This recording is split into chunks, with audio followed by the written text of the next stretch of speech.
तथा स्मृतिगिरोऽयमचिन्त्य शक्तिं सृष्टिस्थितिप्रलयकारणमामनन्ति तं श्यामसुन्दरमविक्रियमात्ममूर्तिं सर्वेश्वरं प्रणतिमात्रवशं भजामः। अज्ञाननिरधिरुपैति यया विशोषं भक्तिः परापि भजते परिपोषमुच्चैः तत्त्वं परं स्फुरति दुर्गममप्यजस्रं साद्गुण्यभृत् स्वरचितां प्रणमामि गीताम्। नारायणं नमस्कृत्य नरं चैव नरोत्तमं देवीं सरस्वतीं व्यासं ततो जयमुदीरयेत्। हरे कृष्ण कृष्ण कृष्ण हरे हरे, हरे राम राम राम हरे हरे। गीता मंजरी का यह 235वां अंक है। विगत अंक में हम लोगों ने यह श्रवण किया कि कैसे जीव जो है वह सर्ग के समय, उत्पत्ति के समय ही, जन्म के समय ही मोह को प्राप्त कर लेता है, इसलिए वह भजन नहीं करता है। तो फिर भजन कौन करता है और दृढ़तापूर्वक भजन कौन करता है, इस विषय का प्रतिपादन भगवान 7-28वें श्लोक में कर रहे हैं। येषां त्वन्तगतं पापं जनानां पुण्यकर्मणां ते द्वन्द्वमोह निर्मुक्ता भजन्ते मां दृढ़व्रताः।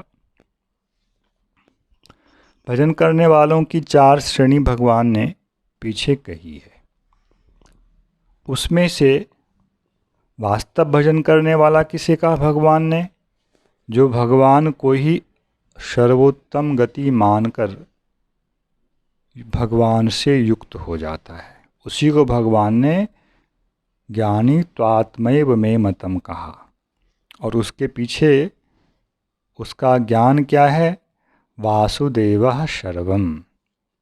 वासुदेव ही सब कुछ है, सब कुछ वासुदेव की शक्ति का ही विलास है। और मैं भी वासुदेव की एक शक्ति हूँ। और शक्ति का यह धर्म है कि वह शक्तिमान के अनुगत होकर रहे, स्वतंत्र उसकी इच्छा नहीं होनी चाहिए।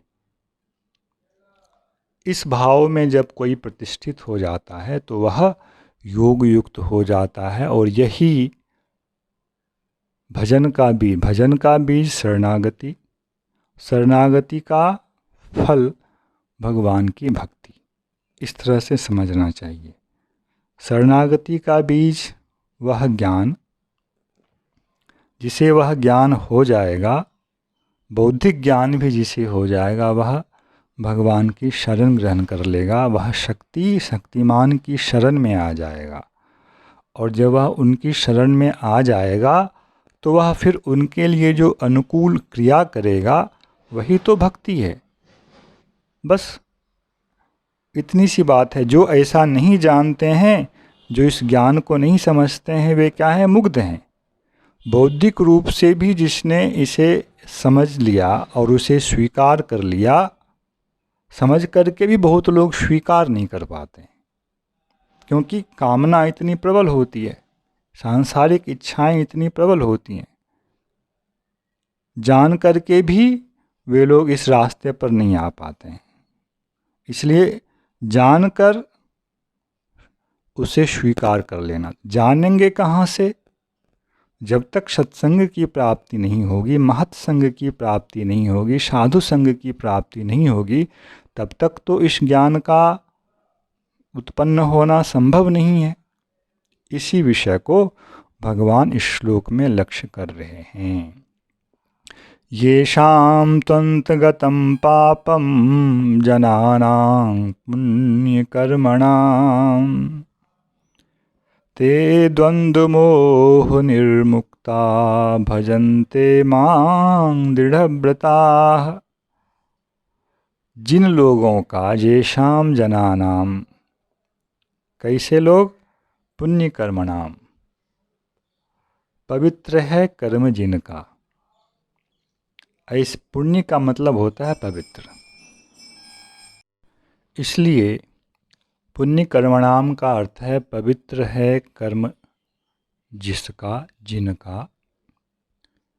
ऐसे लोग जो हैं उनके विषय में क्या कहा? येषां तु अंतगतम पापम, इनके पाप का प्रायः समापन हो चुका होता है।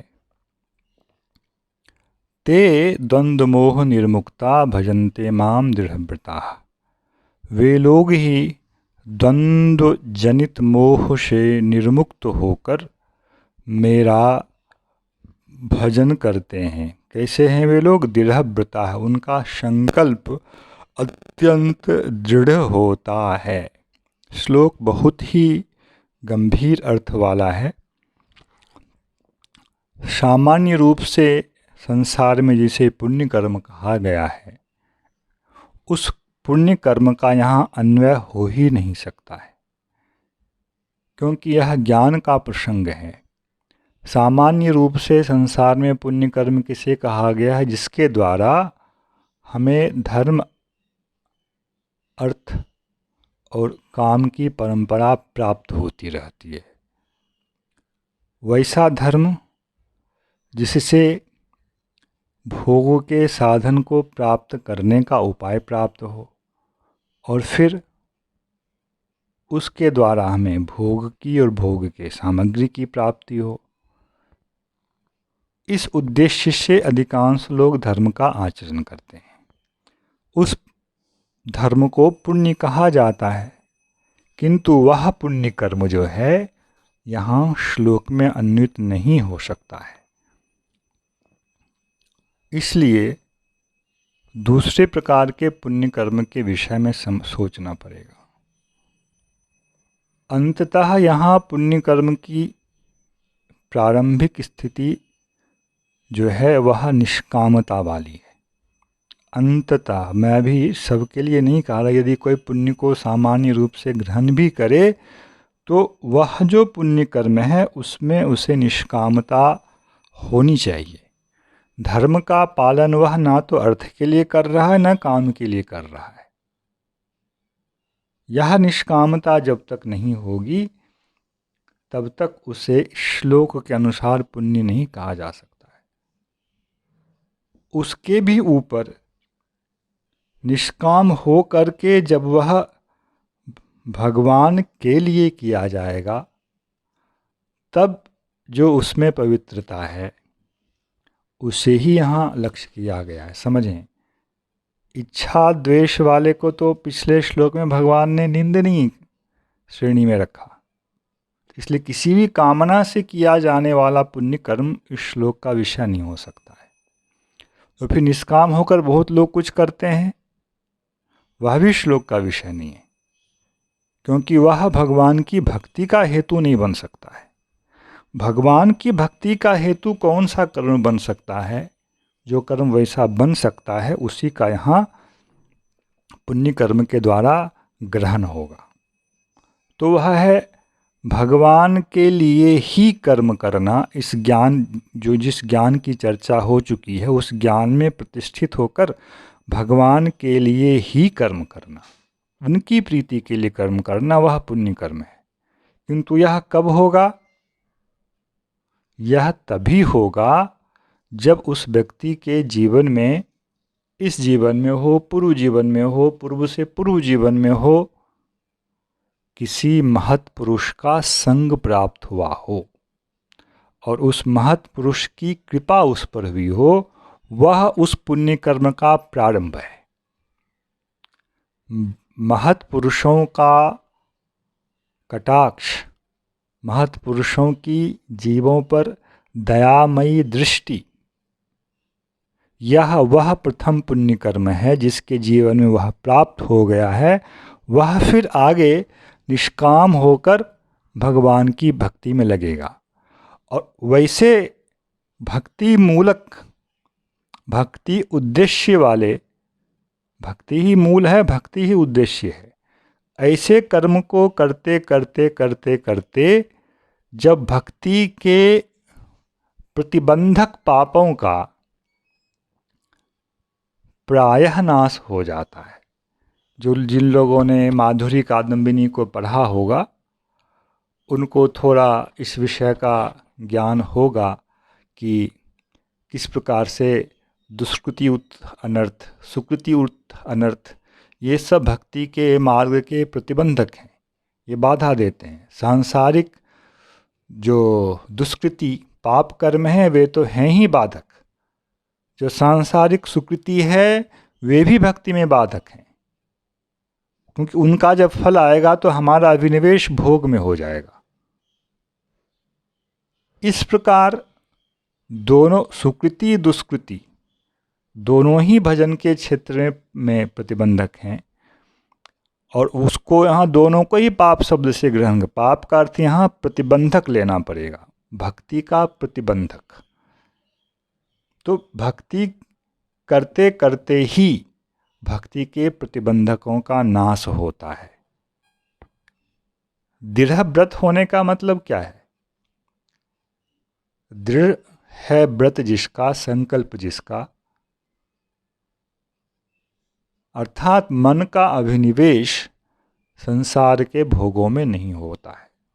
भोग सामने उपस्थित भी हो जाएं तब भी उसके प्रति यदि मन का अभिनिवेश नहीं होता है, क्योंकि जो अविद्या का विषय है उसमें पंच परवा विद्या, विद्या की 5 अवस्थाएं कही गई हैं। उसमें राग, द्वेष और अभिनिवेश, अभिनिवेश और गाढ़ अवस्था है, पूर्ण रूप से उसमें आविष्ट हो जाना। तो दोनों ही प्रकार के विषयों के उपस्थित होने पर, राग का विषय, भोग का विषय और भोग से विपरीत विषय, दोनों ही विषयों के उपस्थित होने पर भी जिनका मन उसमें किसी भी प्रकार से अभिनिविष्ट नहीं हो पाता होता है, वही इस प्रकार से भगवान का भजन कर सकता है। वह क्या हो जाता है? फिर द्वंद्व मोह से निर्मुक्त है। अन्यथा वह इच्छा द्वेष समुत्थेन द्वंद्व मोहेन मोहित है। मोहित जो नहीं है द्वंद्व के द्वारा, वही भगवान का भजन कर सकता है ठीक से, दृढ़ संकल्प के द्वारा। और मोहित कौन नहीं होता है? जिनके जीवन में सुकृति दुष्कृति, सामान्य सुकृति की बात कह रहा हूँ, क्योंकि यह शब्द का व्यवहार ऐसा है कि दोनों जगह इसकी प्रवृत्ति हो जाती है। लौकिक पुण्य कर्म और लौकिक जो पाप कर्म हैं, दोनों ही भक्ति के प्रतिबंधक हैं, और दोनों का अधिकांशतः क्षय जिसका नहीं हो पाता है वह भगवान का दृढ़तापूर्वक भजन नहीं कर पाता है, और जिनका ऐसा हो जाता है वह दृढ़तापूर्वक भगवान का भजन कर सकता है। इस श्लोक के द्वारा भगवान ने यह कहा। यहाँ शुद्ध भक्ति जो शरणागत होता है और भगवान को ही अपनी उत्तमा गति मानता है, उस अधिकारी की चर्चा इस 7-28वें श्लोक में की गई है। अब आगे के श्लोक में भगवान किसी अन्य अधिकारी की चर्चा कर रहे हैं। इसके विषय में हम लोग अगली मंजरी में श्रवण करेंगे। जय श्री कृष्ण। हरे कृष्ण कृष्ण कृष्ण हरे हरे, हरे राम राम राम हरे हरे।